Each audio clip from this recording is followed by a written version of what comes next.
Conexão Inteligência, um canal sobre espionagem, geopolítica, tecnologia e direito.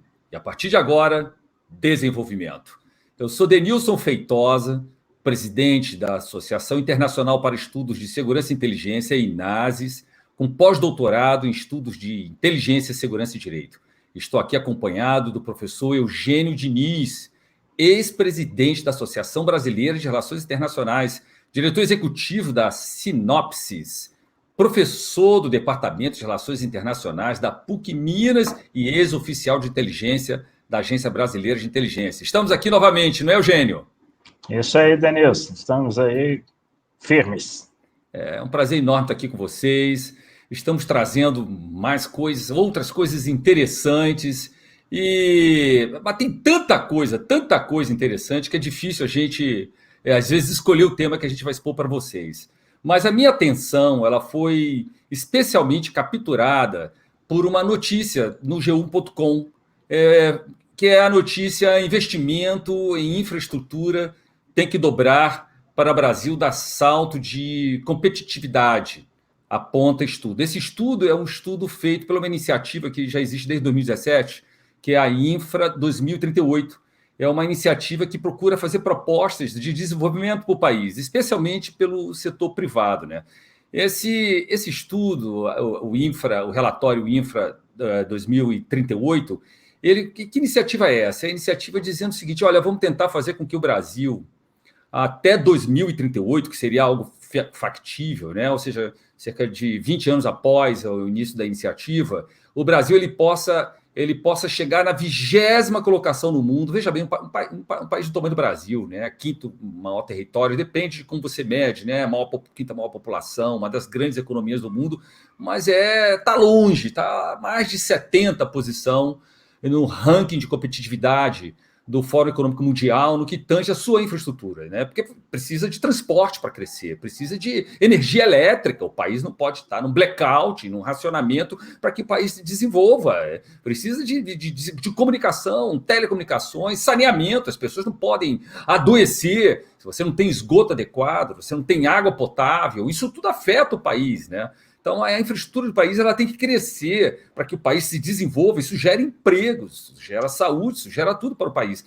Então, o Brasil ainda está longe nisso. E essa iniciativa diz o seguinte: nós vamos tentar até 2038, vamos fazer proposta para que o país possa chegar até a 20ª posição. Mas o volume de investimentos caiu de 115,8 bilhões, né? O que corresponde a 1,55% do PIB. E isso é muito ruim, porque nós tivemos mais de uma década ali, do ano 2000 ao ano 2014, acima de 2% do PIB. E nós pegamos países aí que estão procurando se desenvolver, como a China, a Índia, eles chegam a empregar 6% do PIB na sua infraestrutura. E isso me traz essas reflexões de... aqui está a iniciativa, né, o projeto Infra 2038. Eu não estou aderindo propriamente a uma linha um pouco neoliberal do projeto, não estou entrando nesse mérito, né, se é por meio de concessões e por meio de parcerias públicas e privadas, mas isso me chama a atenção, que nós temos que sair um pouco dessa pauta ideológica que parece que o Brasil está preso num ciclo vicioso. Todo mundo está interessado em colocar uma etiqueta no outro, se você é esquerda, se você é direita, se você tem a religião tal, a religião qual, se você fala mais ou fala menos. E nós temos que ter uma pauta. Daqui a pouco está todo mundo etiquetado no país, ou você é esquerda e direita, extrema direita, ou você está a favor deste ou daquele político e está faltando transporte para se transportar. E você não vai conseguir ligar seu computador porque faltou energia elétrica, aí você não vai poder etiquetar ninguém porque você está sem energia elétrica. As comunicações não estão funcionando, ou as pessoas ao seu redor estão adoecendo porque não tem saneamento básico e assim por diante. Ou seja, eu penso que nós devemos ter uma pauta mais propositiva. E essa ideia do Infra 2038, veja bem que existe, por exemplo, o Pacto Global Rede Brasil, que é uma iniciativa das Nações Unidas, né? Ela, em inglês, se chama United Nations Global Compact, que é uma proposta para empresas do mundo inteiro. Isso aí foi lançado, como vocês podem ver, em 2000, pelo então secretário-geral das Nações Unidas, Kofi Annan. Esse pacto global é uma chamada para as empresas alinharem suas estratégias, operações a 10 princípios, que eles chamam de princípios universais nas áreas de direitos humanos, trabalho, meio ambiente, anticorrupção. E isso é usado como um quadro de referência por iniciativas empresariais no mundo inteiro. Olha, podemos ver aqui 10 princípios que englobam. Quando eu falo de direitos humanos, sai dessa, direitos humanos bandidos, não tem nada a ver com isso. Você é direito à educação, porque um país não cresce se não tem educação. As pessoas não estão passando fome e assim por diante, né? Tem a parte do trabalho, a parte do meio ambiente e a parte anticorrupção, porque não dá, gente. Os níveis de corrupção nesse país são extremamente altos. Nós podemos ver aqui que a identidade organizacional dessa ideia, dessa iniciativa das Nações Unidas, tem como missão mobilizar empresas e organizações para que integrem os objetivos de desenvolvimento sustentável nas suas estratégias, criando um mundo que queremos, um mundo melhor para todo mundo. Não é um mundo só meu ou seu, só de um grupinho, é um mundo de todo mundo. E nós vimos que nessa ideia do Pacto Global, Rede Brasil, que é parte da United Nations Global Compact, uma das coisas é integrar nas estratégias das empresas os objetivos de desenvolvimento sustentável. Porque nós podemos nos perguntar, aqui está a página, né? A página em inglês, United Nations Global Compact, e nós podemos nos perguntar que são os objetivos de desenvolvimento sustentável. Olha, você pode ir olhar até a Wikipedia ou Wikipédia em português, e ali você vai encontrar noções básicas sobre os Objetivos de Desenvolvimento Sustentável, ODS, também chamado de Objetivos Globais para o Desenvolvimento Sustentável. As Nações Unidas, ali em 2015, aprovou um grupo de objetivos, são 17 objetivos, com 169 metas, que criam um quadro de referência para os países, para os estados, os municípios, as empresas, para você como cidadão, para cada um de nós, para os políticos terem um quadro de referência para saber que futuro nós queremos, para onde nós estamos indo. Porque nós podemos discutir tecnologia, mas tecnologia para chegar aonde? Para transformar a vida das pessoas numa vida melhor, né? A gente discute a geopolítica e isso é fascinante, como é que os países se correlacionam, mas para chegar aonde? Então, falamos do direito, mas o direito para quê? Então, a pergunta que nós queremos fazer é que futuro nós queremos, afinal de contas? O futuro que queremos, qual é? E isso é uma resolução que as Nações Unidas teve lá atrás, que foi precursora do estabelecimento, da organização desses objetivos de desenvolvimento sustentável. E não tem nada restritamente a ver com o meio ambiente, inclui a questão do meio ambiente. Então, são 17, 70 países se reuniram, sociedade civil, especialistas, cientistas, gente do mundo inteiro se reuniu para estabelecer um quadro de referência para que você possa pensar. Você vai falar lá com o seu vereador, com o seu deputado, com o seu senador, você vai falar com a empresa, ou você é um empresário que quer ser um empresário responsável, ou você é um cidadão que quer se auto-organizar. Qual é o quadro de referência? Porque, em geral, as pessoas, às vezes, pedem muito pouco. Elas se contentam com pouco. Não é que tem que ter muito, não é essa questão do muito pouco, mas você precisa de um quadro de referência para pensar para onde, para que lugar nós estamos indo como pessoa, como desenvolvimento pessoal, da empresa, do município, do estado, do país, do continente. Então, temos 17, então as Nações Unidas aprovaram esses objetivos, né, organizados de uma maneira muito plural, e aqui nós podemos ter uma olhada desses 17 objetivos, coisas como erradicação da pobreza, não interessa a ninguém, nem aos países mais liberais do mundo, economicamente, que as pessoas estejam na miséria. Porque você precisa olhando por esse ângulo, de uma força de trabalho bem qualificada, que tem um mínimo, pelo menos o mínimo, para poder ter qualidade de vida, para que possam produzir produtos de qualidade, prestar serviços de qualidade para todo mundo. Então, a erradicação da pobreza é um dos objetivos de desenvolvimento sustentável, a fome zero, a agricultura sustentável. O Brasil é modelo no mundo, no seu agronegócio, no que tange a modelos sustentáveis de produzir o agronegócio. Saúde e bem-estar. A quem interessa não ter saúde, não tem bem-estar, educação de qualidade. Todo país, todo lugar precisa de pessoas muito bem qualificadas para que elas possam agregar valor no país, igualdade de gênero. Você vai escolher um homem ou uma mulher, não por ser um homem ou uma mulher, por ser os mais qualificados, mais preparados para aquela determinada função.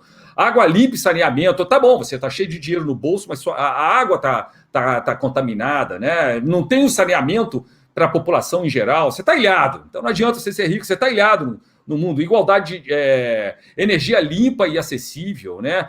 Veja bem agora a situação, nós estamos à beira de uma crise energética no país, Nós precisamos de energia acessível, trabalho decente, crescimento econômico. A economia precisa crescer para ter saúde, para ter educação, para ter lazer, para ter tudo. Inovação, infraestrutura, redução das desigualdades, cidades e comunidades sustentáveis, consumo e produção responsáveis, ação contra a mudança global do clima. Olha, todos os grandes empreendimentos do mundo hoje sabem que nós estamos numa transição no mundo, numa crise climática no mundo. Os próprios Estados Unidos agora estão incluindo dentro das suas ameaças futuras ao próprio país a questão do aquecimento global, a vida na água, a vida terrestre, paz, justiça, instituições eficazes. Quem quer que adianta essa ideia de rouba, mas faz, né? Não adianta, não queremos empresas corruptas, não queremos municípios políticos, não queremos. Essa gente tem que estar na cadeia, né? E parcerias em vez de implementação para fazer isso. Nós podemos ver aqui, isso se chama, os Objetivos de Desenvolvimento Sustentável, em inglês, se chamam Sustainable Development Goals. O IPEA ele tem um trabalho muito interessante sobre isso. O IPEA, ele tem várias publicações mostrando objetivo a objetivo como se encontra a situação dos objetivos de desenvolvimento sustentável no Brasil. O próprio Brasil assumiu o compromisso de fazer isso. Então, podemos ver erradicação da pobreza. Né? Você pode chegar ali e ver, mas como é que eu vou medir a erradicação da pobreza? Né? Como é que a gente elimina isso? Quais são os indicadores para medir isso? Olha, então, você não pode ter num país uma pessoa que ganhe menos do que o limite mínimo da pobreza extrema no mundo. Né? Podemos ver ali, exemplificando o objetivo 2, fome zero e agricultura sustentável. Como é que nós vamos medir isso? Podemos pegar aqui o objetivo 16, paz, justiça e instituições eficazes. Né? Como é que nós vamos medir? Pega aqui o 16.5.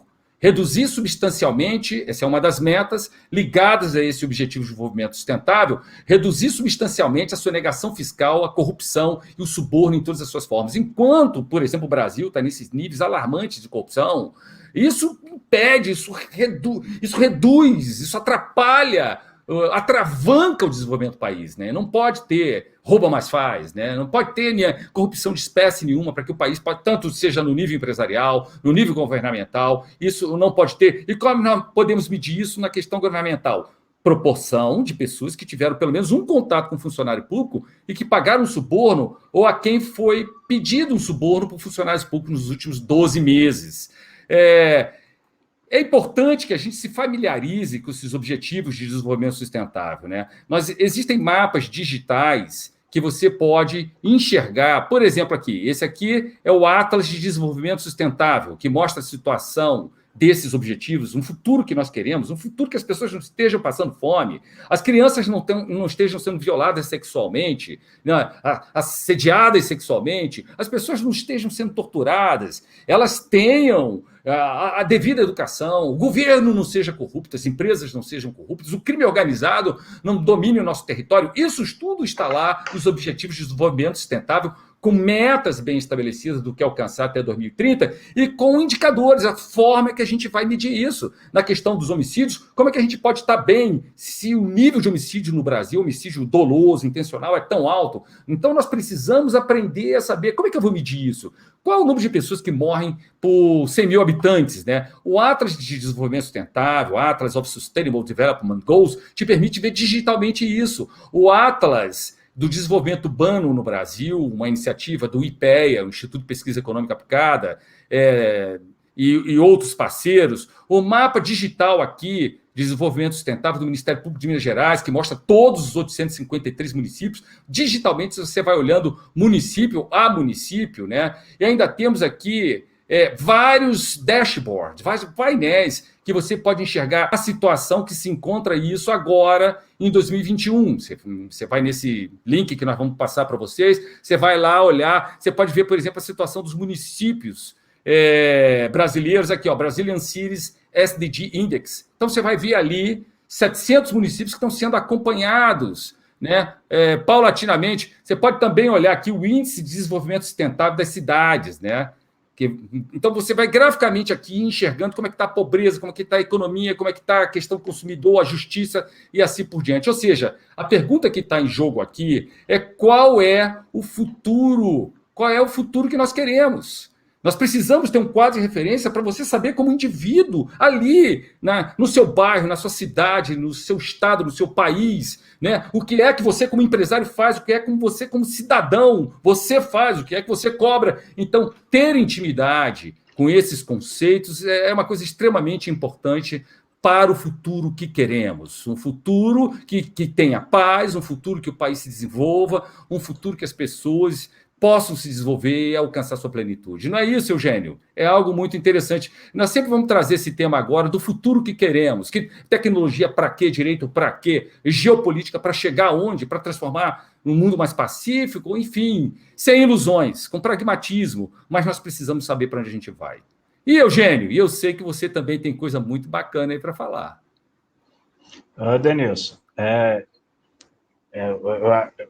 esse comentário seu sobre o Pacto Global e dos direitos humanos, eles puxam também o seguinte: existem implicações que a existência desse tipo de arranjo ou de compromisso traz para a pauta política, inclusive tradicional. Né? O comentário, um ponto que eu chamaria a atenção hoje aqui, é o seguinte: recentemente, após um período de estudos e sugestões que ele recebeu, o presidente Joe Biden determinou uma espécie, digamos, de quarentena, uma suspensão de negócios com 5 empresas chinesas, que, na verdade, isso é um acréscimo a uma lista, que já havia essa proibição desde o ano passado, talvez até um pouquinho antes, a respeito de negócios com a China, já estabelecida na administração anterior, na administração do presidente Trump. Né? Mas um aspecto interessante que relaciona com o que você vinha comentando é que, pelo menos publicamente, a manifestação a exposição, o anúncio, digamos, dessas restrições adicionais veio lastreada, pelo menos na manifestação pública, em questões relacionadas exatamente aos direitos humanos, com relação ao tratamento da China, ou o tratamento que estaria sendo dado pela China à minoria uigur em Xinjiang, né? Ou Xinjiang, depende de como é que as pessoas vão falar. Mas que é uma questão que vem crescendo de importância, altos e baixos, mas basicamente a linha é de aumento da importância dessa questão na política internacional, mas coincidindo com o aumento da importância do cacife político e econômico da China nesse período. Então, essa discussão e essas restrições, elas inclusive vão estar atingindo companhias chinesas. Disse, né, são 5 companhias que entraram nessa lista agora, mas 3 delas, por exemplo, relacionadas a essas tecnologias críticas que a gente tantas vezes já mencionou aqui. Uma fabricante de painéis solares, né? Outras 2 dessas companhias não, mas várias delas estão relacionadas exatamente a isso que tem sido a pauta ou pelo menos um aspecto, um elemento importante da pauta da disputa entre Estados Unidos e China, que vem de antes da pandemia, antes da Covid-19,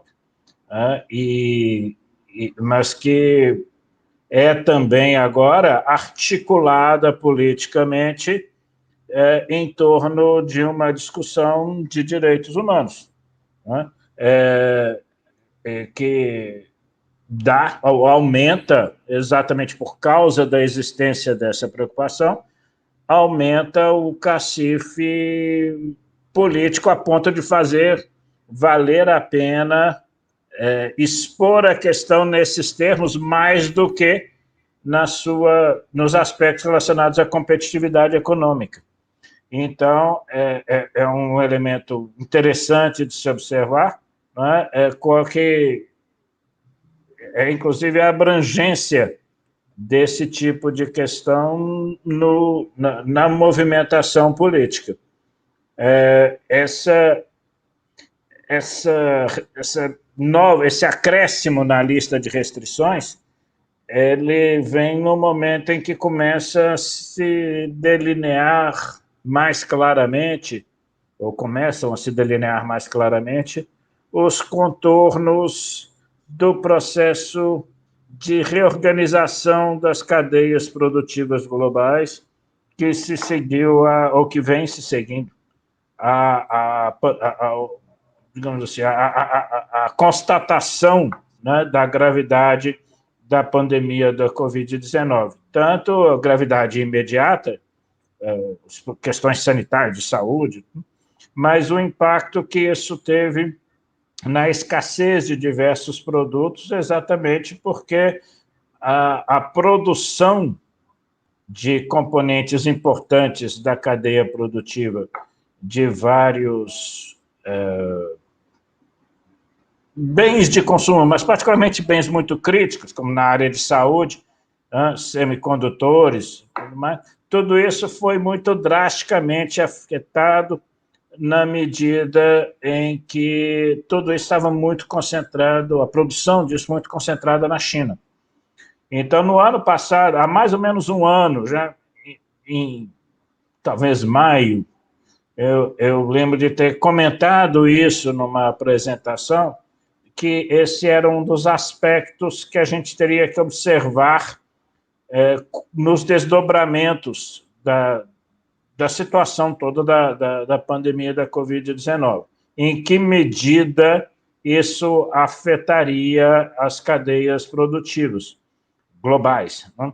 Que são uma característica do mundo depois do fim da Guerra Fria, essa intensificação, né, da interconexão das cadeias produtivas ou cadeias de valor sobre outro aspecto. E por quê? Porque durante muito tempo a consideração fundamental que parecia estar presidindo as decisões de lideranças empresariais e políticas no que concernia a essas cadeias estava muito mais focada na eficiência da produção e na diminuição dos custos, inclusive dos custos logísticos. A palavra de ordem, por assim dizer, era o que se chamava, e se chama ainda, just in time, que foi uma inovação organizacional e logística da indústria, originada na indústria automobilística japonesa, que marcou muito o período da ascensão do Japão, né? Há alguns anos atrás, analistas da área de risco, particularmente da área de risco político, usavam uma frase para manifestar a sua preocupação com certos aspectos que tinham se cristalizado dessa cadeia. Eu vou falar em inglês, depois tento uma forma de trocadilho, ver se o trocadilho faz sentido em português. Essa inovação, que é o just in time, né? Alguns desses analistas diziam, o problema é que o just in time substituiu o just in case. Em que sentido? No sentido de que, por causa do barateamento e da reorganização do transporte, da logística global, houve uma diminuição muito grande dos estoques, baseada na confiança e na expectativa de que esses fluxos logísticos correriam azeitadamente, diminuindo os custos financeiros e materiais associados à manutenção de estoques. O problema é que o estoque te permite produzir quando há alguma disrupção nesse fluxo normal. Com a pandemia da Covid-19, houve a disrupção dos fluxos. E não havia, inicialmente, como fazer face a essa escassez.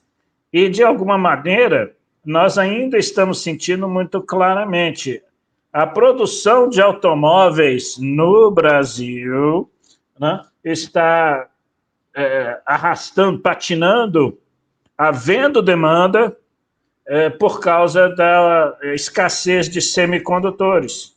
Nós vimos isso, inclusive, em episódio anterior, né?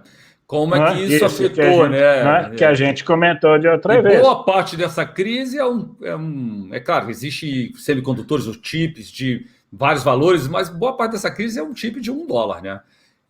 Isso mostra claramente como rompeu a cadeia de suprimento, né? Mas, em alguns casos, existe o problema de que as principais componentes estão muito concentradas. Então, o que começou a haver? Uma certa desconcentração de pelo menos algumas das indústrias produtoras, inicialmente para o entorno da China ali na Ásia. Mas esse é um processo que, inclusive, tem sido estimulado por alguns governos, a Austrália, o Japão, o Reino Unido, os Estados Unidos na administração Trump, ainda não temos uma clareza tão grande de quão intenso vai ser isso na administração Biden. Mas esse estímulo para a internalização ou a reinternalização de, pelo menos, alguma parte da capacidade de produção de insumos críticos, ainda que com uma certa ineficiência. Isso vem, recentemente manifestou-se no relatório que foi entregue ao presidente Biden, exatamente identificando 4 áreas críticas, entre elas semicondutores e materiais críticos como terras raras. Não? Então, insumos relacionados à prestação de serviços médicos. Não? Também foi salientado. Então, nós podemos estar vendo, nesse momento, um processo de reorganização. Em princípio, estamos vendo, mas nós temos que ver ainda a intensidade desse processo, de reorganização dessas cadeias e desses fluxos, e ainda identificar quem tende a se beneficiar mais e a ser mais prejudicado pelo desenrolar desse processo. São aspectos muito interessantes para serem observados e de outro modo, vale a pena, retomando o ponto inicial da sua apresentação, então, observar como isso acaba sendo articulado politicamente com uma outra empreitada política, essa de alcance global, que é a do Pacto Global, né, e pelos Objetivos do Desenvolvimento Sustentável, etc. Seriam esses os pontos para os quais eu gostaria de chamar a atenção. Com certeza. E o Brasil tem que ficar atento a esse reordenamento das cadeias de suprimento, né? Senão, nós vimos isso durante a pandemia. Oportunidades e riscos embutidos. A oportunidade e riscos, e tem que pensar sobre isso para poder se preparar para isso, tanto para os riscos que aparecem, as ameaças que surgem, né? Nós vimos muito isso na pandemia pelo mundo afora. Tinha vacina e não tinha seringa, né? Então, ou seja, essa questão da cadeia de suprimento é extremamente séria, né? A questão das fábricas que estão paradas, suspensas, né? No Brasil, ou turnos de trabalho que estão suspensos em empresas montadoras de veículos, né? Em razão da falta de semicondutores, por exemplo. Então, nós no Brasil vamos estar muito atentos, tanto para as oportunidades, mas para as ameaças que aparecem na cadeia de suprimento, porque o Brasil ele depende muito e, ao mesmo tempo, ele é fornecedor de muita coisa, né? É isso, muito interessante. Vamos ficar bastante atento a isso. Tenho certeza que você vai trazer notícias para a gente sobre a evolução dessa matéria, que ela é essencial para a gente, né? É isso então, Eugênio. Cumprimos é um prazer mais um revê-lo, episódio. Denilson. Prazer enorme também. Aí, o nosso 7º episódio. Olha, lembrem de compartilhar o vídeo, compartilhar lá, sharing, compartilha o nosso vídeo com outras pessoas, dê o seu like lá, se for no YouTube, o dedinho para cima, se for em outra mídia que você esteja, um podcast que tem ali as estrelinhas, marque as 5 estrelinhas, gente, faça um comentário, a gente está procurando responder os comentários que são feitos ali no caso, no YouTube,